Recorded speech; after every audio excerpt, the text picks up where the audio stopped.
Oi, gente. Hoje a gente vai dar continuidade falando sobre o poder regulamentar ou poder normativo. Esse é um dos poderes que despertam mais polêmica e mais dúvida dentre os poderes administrativos. E, na verdade, é dos poderes também que ensejam muita aplicação incorreta, muito abuso por parte da nossa administração pública, muitas vezes por desconhecimento, mas muitas vezes também pelo inconformismo com as limitações com que ele tem. O que significa o poder regulamentar? O poder regulamentar é a atribuição dos chefes do Poder Executivo para editar decretos ou regulamentos com a finalidade de disciplinar o que está na lei, regulamentar, explicitar algum conteúdo já previsto em uma lei. Na nossa Constituição, esse poder está expresso no artigo 84, que traz quais são as competências privativas do presidente da República. E por simetria constitucional, esse poder vai se estender também aos governadores de estado e também aos prefeitos. Lá neste artigo 84, nós temos o inciso 4º, que é o inciso que estabelece que compete ao presidente da República sancionar, promulgar e fazer publicar as leis, bem como expedir decretos para sua fiel execução. Ou seja, no inciso 4º do artigo 84, resta bem delimitada qual é o alcance dessa possibilidade do chefe do executivo editar um ato normativo. Então, esses decretos ou regulamentos, eles têm por finalidade viabilizar a execução de uma lei. Então, o propósito da nossa Constituição foi permitir com que um chefe do executivo, que tipicamente vai exercer a função administrativa, possa viabilizar a aplicação de uma lei, já que a lei tem um conteúdo genérico e abstrato. Então, muitas vezes, o legislador, quando traz a disciplina legal, ele não se atém a determinados detalhes. Não só porque ele não conhece a prática do dia a dia, mas também porque, muitas vezes, ele prefere deixar para que quem está ali na ponta, o administrador, possa regulamentar, disciplinar como é que os procedimentos vão funcionar, como é que vão ser os prazos, quais serão os prazos, quais serão os formulários a serem preenchidos, os mais adequados, se vai haver liberdade ou não em determinadas condutas. Então, essa competência regulamentar que é atribuída aos chefes do executivo, ou ela é indicada porque o legislador ele não consegue alcançar, ou muitas vezes porque ele não quis alcançar determinadas situações para deixar a critério da administração pública definir melhor, já que ela tem mais conhecimento de causa ali naquele funcionamento rotineiro. O fato é que quis o legislador que esses decretos ou regulamentos tivessem essa limitação legal, que na verdade estabeleceu para compatibilizar esse artigo 84, inciso 4º, com o próprio artigo 5º, inciso 2º, que é o artigo que estabelece o princípio da legalidade. Nós vimos que, pelo artigo 5º, inciso 2, a administração ou qualquer um não pode obrigar um cidadão a fazer alguma coisa se isso não vier vinculado na lei.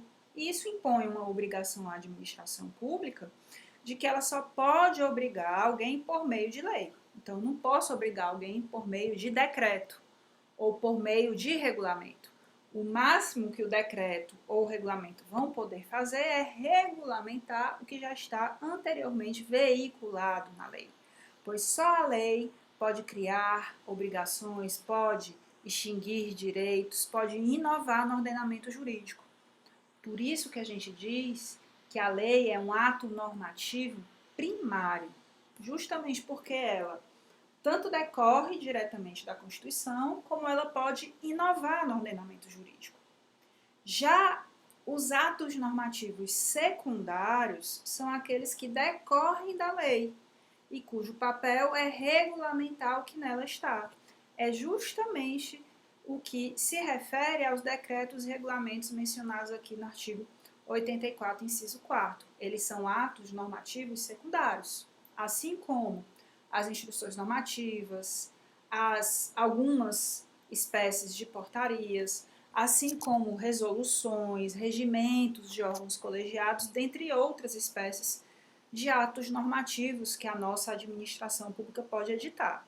Então, uma das prerrogativas que a administração possui é justamente a de poder editar esses atos normativos secundários no exercício desse poder regulamentar por meio dos seus chefes do executivo para viabilizar ou facilitar a interpretação, a aplicação de uma lei.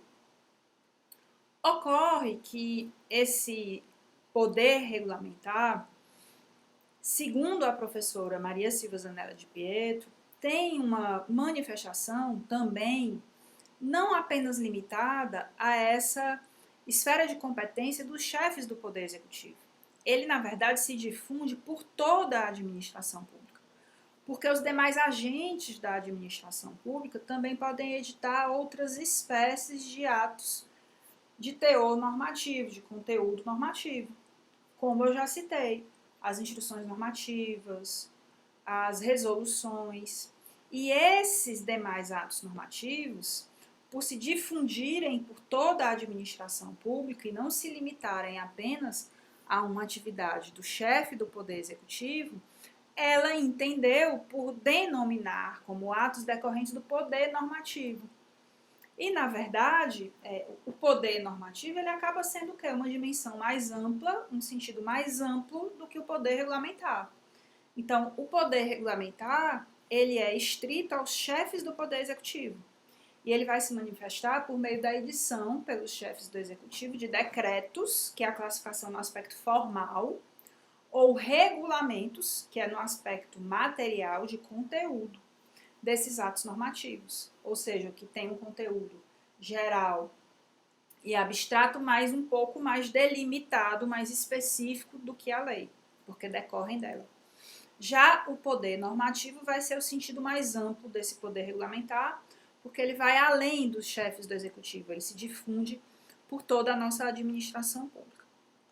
A professora de Pietro, ela discorda, portanto, da doutrina mais tradicional, que é a doutrina do professor Eli Lopes Meireles, que é a doutrina clássica. Foi o professor Eli Lopes Meireles que cunhou, né, que seguiu, iniciou essa doutrina do poder regulamentar. E o professor Eli Lopes Meireles, ele entende que esse poder regulamentar permite à administração, ao chefe do executivo, editar não só decretos ou regulamentos, editar também decretos autônomos. O que é isso? Na doutrina, existe uma distinção entre decreto, inicialmente entre decreto e regulamento. E esses decretos ou regulamentos, eles são classificados em decretos ou regulamentos de execução ou decretos ou regulamentos autônomos. Qual é a diferença entre eles? Decreto é uma classificação de um ato administrativo com relação à forma. Então, os atos dos chefes do Poder Executivo, eles são exarados quanto à forma sob, a roupagem de decreto. Esses decretos, eles podem ter vários conteúdos. Um dos conteúdos dos decretos é o regulamento de uma lei. Então, por exemplo, quando a Lei 8.112, que é o Estatuto do Servidor da União, estabelece que o servidor que no âmbito da administração pública federal tem que haver reserva nos concursos para deficientes, não disse o legislador qual é o percentual. O que a administração fez? Editou um decreto regulamentando esse artigo da Lei 8.112, estabelecendo qual seria o percentual de vagas para deficientes. É um exemplo que hoje está superado pela Constituição, porque a Constituição estabelece um mínimo, mas, por exemplo, a administração pode ampliar esse mínimo para um percentual maior, e isso pode vir via decreto. Quando o legislador, por exemplo, estabelece a obrigação do empregador conceder vale-transporte ao empregado, isso está estabelecido numa lei. Mas, para viabilizar essa aplicação da lei, como o procedimento, por exemplo, para a concessão desse vale, o que a administração faz? Edita um decreto regulamentando esta lei. Então, isto é um decreto, é a forma, com o conteúdo de regulamento, que é o conteúdo. A ressalva que eu faço é que os decretos, eles não necessariamente têm um conteúdo abstrato, normativo. Um decreto pode ter um conteúdo concreto, que se exaure numa única aplicação, como, por exemplo, um decreto de demissão de um servidor. Um decreto de demissão de um servidor se exaure ali, naquela única situação que é a demissão daquele servidor propriamente dito. É diferente de um decreto com conteúdo de regulamento, por quê? Porque eu disciplino uma situação e, ocorrendo aquela situação hipotética, pela quantidade de vezes que forem, eu vou aplicar ali aquele decreto. Por quê? Porque ele tem um conteúdo normativo.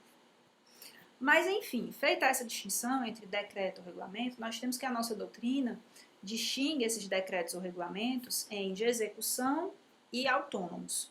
O que é o decreto ou regulamento de execução? É aquele previsto no 84, inciso 4º. É a regra geral aqui no Brasil. Ou seja, esses decretos, eles vão ter por função explicitar o que tem em uma lei. Ou seja, sempre existe uma lei precedente e vai vir um decreto disciplinando o que está naquela lei. Como esses exemplos que eu dei do Vale Transporte ou do percentual de deficientes a ser exigido em concursos públicos, que a Lei 8.112 disciplina. Só que vão existir também os decretos ou regulamentos que são chamados de decretos autônomos. O que seriam esses decretos autônomos?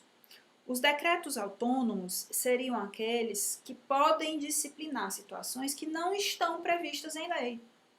Ou seja, seria a situação em que o legislador não disciplina uma matéria e aí vem a administração e, por meio de decreto, regulamenta aquela situação, disciplina aquela situação.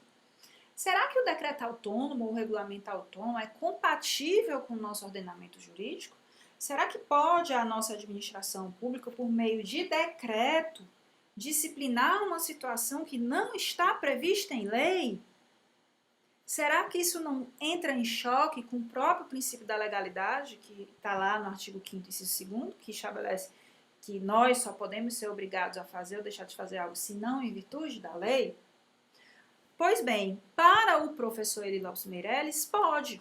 A administração pode editar decretos autônomos, porque o legislador ele não tem como chegar em todas as situações, a administração não pode ficar omissa diante de suas obrigações, ela tem que agir, ela tem que executar a sua função, ela tem que atender às demandas da sociedade, então, na lacuna da lei, poderia a administração complementar essas situações lacunosas com decretos.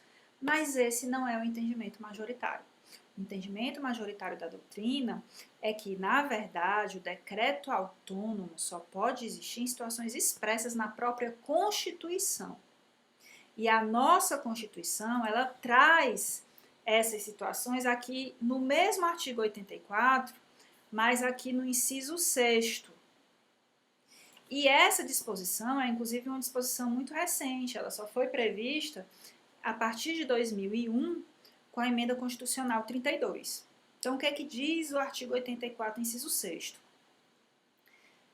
Compete privativamente ao presidente da República dispor, mediante decreto, sobre organização e funcionamento da administração federal, quando não implicar aumento de despesa nem criação ou extinção de órgão público, é a primeira situação. E a segunda situação, extinção de funções ou cargos públicos quando vagos.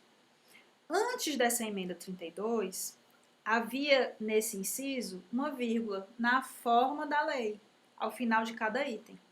Ou seja, não se tratava de um decreto que decorria direto da Constituição, porque a própria Constituição exigia lei precedente, era um decreto tradicional, decreto regra geral, decreto de execução, ou regulamento de execução. Quando a emenda constitucional alterou esse texto e retirou a frase na forma da lei, o que é que a doutrina passou a defender? Ora, agora, como não há mais exigência da lei, isso significa o quê? Que o presidente da República, por meio de um decreto, pode disciplinar sobre essa matéria. Logo, agora, depois da emenda 32, nós temos decreto autônomo no país. porque essas duas situações permitem ao presidente, por decreto, tratar desse assunto sem precisar que o legislativo edite uma lei. E esse é o entendimento da doutrina majoritária, de que existe decreto autônomo no Brasil e que a hipótese que nós temos está no artigo 84, inciso 6º. Exatamente essas situações em que a administração pública federal pode disciplinar sobre a organização e funcionamento dela, desde que isso não implique aumento de despesa, nem criação, nem extinção de órgão, ou extinção de cargo ou função pública vagos. Nesse sentido, inclusive, a professora de Pietro entende que extinção de função ou cargo público não seria nem um decreto autônomo, um regulamento autônomo, propriamente dito, porque isso não é ato normativo, é ato concreto. O cargo está vago, eu vou lá e extingo com aquele ato. E ele é específico apenas àquela função ou cargo vago. E é uma excepcionalidade, inclusive, porque cargo ou função pública, como são criados por lei, para serem extintos, tem que ser por lei. Essa é a regra da simetria. Então, excepcionalmente, a Constituição trouxe o quê? Que, contudo, quando um cargo ou função estiverem vagos, o chefe do executivo, no caso aqui o presidente da República, ele pode, por decreto, extingui-los. Não precisa de lei. Então, para a professora de Pietro, é só a letra A, que seria propriamente um decreto autônomo, um regulamento autônomo, porque é na letra A que nós temos realmente um conteúdo normativo. Bem, embora a professora de Pietro e a nossa doutrina majoritária assim entendam, então, se vocês forem questionados nesse sentido, vocês podem afirmar que o entendimento predominante de que existe decreto ou regulamento autônomo no Brasil, mas apenas nessa hipótese do artigo 84, inciso 6º, bem limitada, o professor Celso Antônio Bandeira de Mello entende de uma forma um pouquinho diferente. Ele sustenta que, na verdade, para que um decreto ou regulamento de fato sejam autônomos, não basta ele poder decorrer diretamente da Constituição e não haver uma lei precedente. Na verdade, para que se tenha um decreto ou regulamento autônomo, tanto o ato tem que decorrer diretamente da Constituição, como o seu conteúdo também tem que ser um conteúdo inovador. Ou seja, aquele ato ele tem que ter o condão de inovar no ordenamento jurídico.